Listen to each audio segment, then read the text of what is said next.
What's up, everybody? Today I want to talk to you a little bit about this motor that I got. This motor right here. You will not believe how much I paid for it. Does it work? We don't know yet. I've got to do a compression check on it and go through it and make sure that it's a good running motor, but it is stamped. It's stamped from a well-known I guess you'd say a well-known used parts dealer.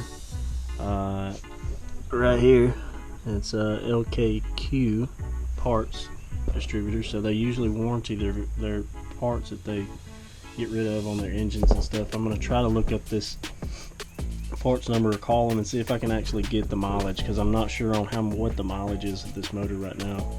The whole motor, there's no oil in it, so but it looks like they stamp everything, so they know that if it's been messed with or whatever, they can't warranty it anymore. But anyway, I can't use the warranty because I bought it from an individual off of Facebook. So anything that I need to do to it, it's just going to be on me. So I hope I don't have to do anything.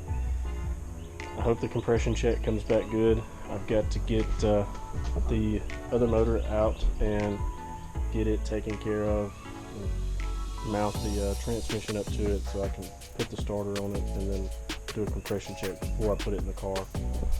So that's $150. Does it work? I mean, if not, it's a lot cheaper than what I could have paid for, you know, from a junkyard or something. These are like $800-900 motors, so